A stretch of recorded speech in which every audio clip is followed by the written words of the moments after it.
Sud Radio 10h midi, Valérie Expert. Avec vous sur Sud Radio et avec Gérard Collard, comme tous les vendredis. Bonjour Gérard, les vacances ont été bonnes? Merveilleuses. Vous avez lu beaucoup?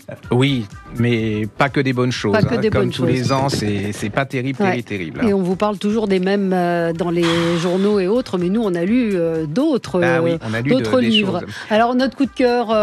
c'est tous les deux. Tous les deux, mais l'année dernière c'était pareil. Oui, c'était pareil. C'était avant les diamants de Dominique Maison qui vient de paraître en poche, donc allez-y. Ouais. Dominique Maison, avant les diamants, c'est en poche, c'est sur... la couverture est sublime, les enfants. C'est sur l'industrie d'Hollywood, sous le macartisme, avec ça c'est un formidable roman qui va vous plonger. On est content d'avoir révélé cet auteur qui n'était pas connu. Et alors là, moi j'ai dit à Gérard, j'ai adoré un livre, il me dit moi aussi, et incroyable, il faut croire qu'on a une connexion. Ouais. Ça s'appelle Une soupe à la grenade, l'auteur s'appelle Marsha Mehran et c'est aux éditions Piquier.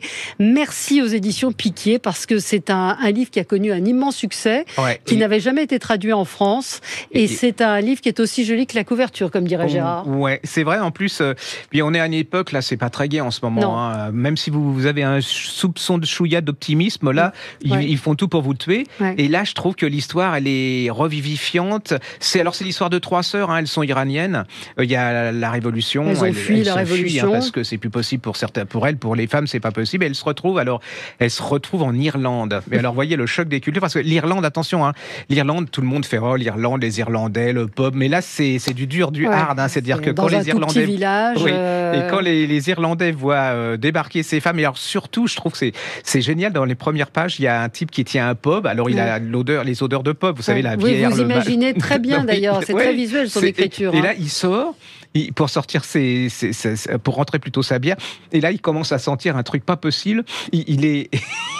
On sent le type qui est complètement désarçonné, et là elles font la cuisine, elles font les recettes. Parce qu'elles décident d'ouvrir un pub, elles décident d'ouvrir un restaurant qui avec va le Babylone Café, avec des recettes iraniennes. Voilà. Et là, ça sent bon. Alors même moi qui suis pas gastronome, là j'avais envie. Puis alors le truc génial, c'est pour vous ça, c'est qu'à la fin de chaque chapitre, début de chaque chapitre. Au début, oui. Au début de chaque chapitre, il y a une recette. Et je trouve ça génial. Et en plus, j'ai regardé, je suis pas au niveau recette, je suis pas terrible, mais je vois, il y a pas besoin d'ingrédients complètement sophistiqués et tout, vous pouvez les faire. Il y a la soupe de lentilles rouges, il y a et on a très envie de faire toutes ces recettes, et c'est vrai que cette idée de mettre une recette au début de chaque chapitre qui va avoir un sens d'ailleurs dans l'histoire.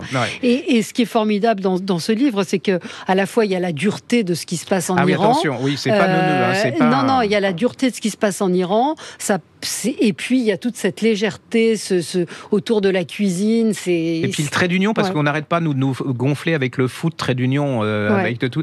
Et là, la gourmandise, c'est la gourmandise qui va réunir les gens. C'est super bien traduit, parce qu'il faut le souligner, c'est très très bien traduit. Et puis je trouve que c'est encore un de ces bouquins qui devrait être remboursé par la Sécu, parce que vous ressortez de là-dedans. Moi, je trouve ça, vous êtes bien. C'est heureux, parce que il y a eu une histoire, il y a une intrigue évidemment, parce que vous imaginez bien que des Iraniennes qui arrivent dans un petit village d'Irlande, ce serait la même chose en France. Elles ne sont pas forcément très bien vues, qu'il y a un monsieur qui convoite leur local, mais c'est délicieux, c'est franchement un livre du bonheur. De bonheur, hein, vraiment. C'est du bonheur, c'est vraiment. Qu'est-ce que ça fait du bien, hein, absolument. Ça s'appelle Une soupe à la grenade. L'auteur s'appelle Marsha Mehran, M-E-H-R-A-N. Alors elle est décédée dans des conditions assez tragiques. Assez tragiques. À l'âge de 36 ans, donc il n'y aura pas d'autres livres d'elle. C'est aux éditions Piquier. Et puis en plus, c'est calqué sur son histoire, quelque part. Oui, c'est inspiré. Elle-même est iranienne, c'est inspiré, mais franchement, allez-y. Si vous nous regardez sur YouTube, vous pouvez voir cette couverture ou les podcasts, cette couverture sympathique. C'est notre gros coup de cœur de la rentrée. Alors, on a un autre coup de cœur en commun, c'est un livre d'une Américaine qui s'appelle Lionel Shriver, contrairement à ce qu'on pourrait penser. C'est méchant, j'ai adoré. C'est Lionel Shriver, elle avait écrit Il faut qu'on parle de Kevin. Et alors, si vous l'avez pas lu, c'est en 18, allez-y. Hein, c'est extraordinaire. Grand écrivain américain. C'est un roman assez jubilatoire. Elle nous emmène on est chez un couple de la soixantaine. Donc il y a Bobo qui a les moyens, femme insupportable. Enfin, je veux dire tyrannique. Elle est drôle. Oui, elle est drôle, mais elle a dirigé le couple depuis. D'une main de fer. C'est une marathon man, une marathon woman, comme on dit. Qui était très sportive. Très sportive. Et un jour, il y a son mari qui fait un peu moquette, quand même, Carpette. Et là, il lui dit: je m'entraîne pour le marathon. Voilà. Et là, c'est l'écroulement de son monde à cette femme. Il a un coach, une coach assez extraordinaire. Et alors, c'est cruel, c'est cynique, c'est méchant, c'est drôle. Et alors, qu'est-ce que c'est vrai? Parce que là, on reconnaît... Vous qui avez fait du marathon... on reconnaît plein de choses là-dedans. Puis cette notion de couple, de vieillesse, de peur, de domination, allez-y, parce que c'est passé complètement inaperçu, ce bouquin. Ça vient d'être... Ça vient de sortir. On n'a pas donné le titre. 4h22 minutes et 18 secondes. C'est chez Bellefond. C'est le marathon, 4 heures. Exactement. Il y a un peu des longueurs sur le marathon par moment, mais franchement, vous passez, c'est vraiment... Vous passez, et c'est vraiment tout ce qu'il y a autour du culte du corps, de l'obsession de la santé. C'est notre époque. Sur cette espèce de secte des gens qui courent, qui ne parlent que de ça. Et elle regarde ça d'un œil très ironique. Il y a énormément d'ironie. Moi, et un peu de jalousie aussi, parce que comme l'âge passant, elle ne peut plus. Elle a mal aux genoux, donc il y a pas mal de gens qui vont se retrouver. Et donc, elle est prise. Allez-y, parce que franchement, là, c'est une pure petite. Et alors, la couverture, parfaite. J'adore la couverture avec ce petit verre superbe. Non, allez-y, parce que Lionel Shriver, donc c'est l'auteur. Ça s'appelle 4h22 minutes et 18 secondes et c'est aux éditions Bellefond. Et vous allez passer un bon moment. J'adore la cruauté comme ça. Oui, ça m'étonne pas de vous. J'ai trouvé un énorme... alors, c'est pas nous... le gars est hyper connu. Je pense qu'il est hyper connu parce que nous, on adore. C'est Romain Slocombe. Et il a un inspecteur. Ça s'appelle l'inspecteur Sadorski Libère Paris. C'est chez Robert Laffont. La Bête Noire, la Libération, comme vous ne l'avez jamais lu. Il faut tout lire de lui, parce que Sadorski, c'est pas son premier... Slocombe, il s'appelle. Oui, c'est pas son premier polar, parce que cet inspecteur, vous allez le retrouver.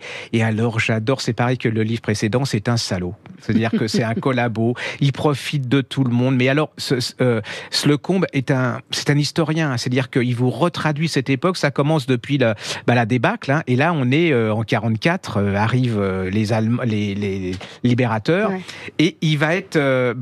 en fait, c'est la libération, la fin de la libération, la collaboration, l'assassinat de Mandel. Alors lui, il déteste les Juifs, il adore traquer les Juifs pour les donner aux Allemands, mais par contre, il garde une Juive chez lui. Alors, je vous dis pas le truc, il l'a violée, il a un enfant. C'est horrible. Oui, mais c'est exactement ça. C'est-à-dire qu'il décrit alors, c'est un vrai polar, avec un vrai suspense. Il se passe vraiment tas de choses. Le type, il a dû passer des années pour la documentation. C'est un écrivain hors pair, extraordinaire.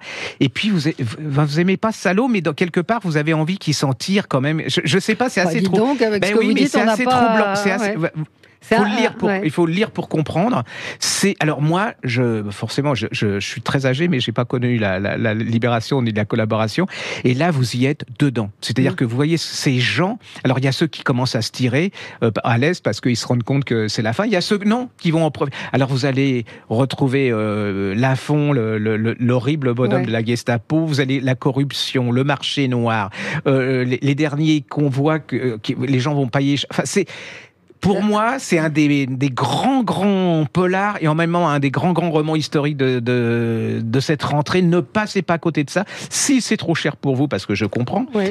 Quoique, à côté des paires de baskets maintenant et de trucs à pire. Ou du Amélie Nothomb. Oui, par exemple. Et non, mais il y a tous les précédents qui sont en format de poche, donc vous pouvez le découvrir en format de poche. Mais on peut le lire si on n'a pas lu les précédents. Oui. C'est énorme. Et puis ce type, c'est vraiment... Là, c'est un des inspecteurs qui va rester, parce que vous n'avez pas remarqué que tous les inspecteurs, ils sont gentils quand même quelque part. Là, et lui, c'est un salaud. C'est un vrai salaud. Merveilleux salaud. Enfin, un grandiose. Voilà, c'est subtil, c'est psychologiquement bien fait. Voilà. Il y a un moment, il n'y a pas de mots, parce que moi, j'étais complètement bouffé par ce polar. Et il va finir. Il y a encore un qui va venir après c'est la fin. Donc ça s'appelle L'inspecteur Sadorski Libère Paris. L'auteur s'appelle Romain Slocombe, Slocombe. C'est aux éditions Robert Laffont. Alors, une petite déception. Moi, vous savez que j'adore Génada. Un de mes romans préférés, c'était Le Chameau Sauvage. On a été parmi les premiers et là, il a sorti Au Printemps des Monstres. qui est un fait divers, hein, c'est l'histoire d'un fait divers. Mais alors là, j'ai pas compris, autant dans La Serpe, il nous expliquait les personnages, là il parle de moi c'est lui, j'ai complètement décroché au bout de 150 pages. Je l'ai pas encore commencé, je l'ai parce que c'est un pavé. Vraiment, j'ai galéré, je l'ai refilé à quelqu'un d'autre pour savoir si c'était moi, et la personne pareil au bout. Alors, essayez, hein, je dis pas, mais moi j'ai été complètement largué là-dedans. C'est une grosse déception. Mais si vous n'avez pas lu Génada, lisez Le Chameau sauvage. Il a écrit vraiment des choses exceptionnelles. Magnifiques, mais il s'est lancé effectivement dans ces faits divers. Là, c'est l'histoire de Lucien Léger qui a été le plus ancien prisonnier de France. Mais franchement, vous n'avez pas accroché. Non, pas du tout. Là, un autre roman. Alors attendez, parce que ça, c'est même pas moi qui ai fait le succès, c'est les clientes et les clients. Alors, faut dire que quand on dit que je suis Jacques sur la couverture, là, ça tilte. Hein. C'est de Madurie Viget. Ça s'appelle Le Temps de l'Indulgence et c'est chez Faubourg-Marigny. C'est un petit éditeur. Alors, ça s'appelle Le Temps de l'Indulgence. Faubourg-Marigny, Madurie Viget. On est en Inde. Une jeune femme qui a tout pour réussir. Elle est dans une société, elle est dans une classe sociale. Elle est confortable. Elle n'a pas besoin de se remuer. Là arrive une chose terrible pour elle, c'est que sa mère meurt. Et quelque part, elle pense que la mort de sa mère a quelque chose à voir avec quelqu'un qui servait sa mère. Et ce type est parti au Cachemire. Et là, vous allez partir avec elle. Elle va tout lâcher. Hein. Elle va se retrouver au Cachemire. Et au Cachemire, alors vous êtes dedans. Il y a de l'amour, de la passion. Il y a des personnages comme incroyables. Et vous vous retrouvez dans ce pays. Elle est complètement déboussolée parce que elle est bourgeoise. Elle va se retrouver au fin fond de ce pays avec alors le Cachemire. Hein, c'est l'indépendance, la violence. C'est une Inde complètement différente de ce qu'on connaît. Et c'est une saga. C'est plein de rebondissements. C'est plein de surprises. Vous découvrez en plus, moi, le Cachemire, je savais qu'il y avait des problèmes. Et là, vous êtes en plein dedans. C'est super bien traduit. C'est des personnages qui sont pas neuneux du tout. C'est pas caricatural. Il n'y a pas le méchant, le gentil. Et puis, il y a le secret. Vous voulez savoir pourquoi, qu'est-ce qui se passe, pourquoi cette fille, elle part tout d'un coup, pourquoi cet homme, il est si important pour elle. Et puis, autour de cet homme, vous allez voir sa famille et tout ce qui est autour de lui. Il y a des mensonges, du complot, il y a de la passion. Elle est complètement larguée. C'est vraiment... C'est un chef-d'œuvre. Le Temps de l'Indulgence, c'est aux éditions Faubourg-Marigny et l'auteur s'appelle Madurie Viget, Vijay. Et puis le livre de Catherine Cusset, La définition du bonheur, c'est un très grand livre. Franchement, c'est un très très grand livre paru chez Gallimard dans la collection blanche. C'est l'histoire de deux femmes.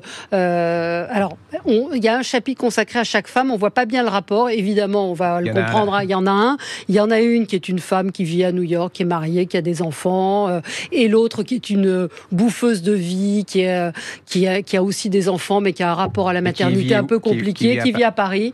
Le roman s'ouvre, elle vient de mourir. Et donc, c'est l'histoire de sa vie, l'histoire de l'autre femme. Donc, ça parle d'amour, de fidélité, de mariage, des enfants, du rapport aux enfants, qui parfois nous emmerde un peu, du rapport à la mère. Enfin, il y a plein de choses dans ce livre. C'est un très grand roman. Et Cusset, c'est un des plus beaux styles français. Elle a une écriture exceptionnelle. Franchement, c'est deux destinées. C'est la maternité, c'est le vieillissement, c'est le bonheur. Franchement, vous le commencez, vous le lâchez pas. Catherine Cusset. On va le lire. Je vais vous lire ça la semaine prochaine. Oui, vous me direz. La définition du bonheur, c'est chez Gallimard. Voilà. Et à la semaine prochaine, Gérard. Sud Radio 10h midi, Valérie Expert.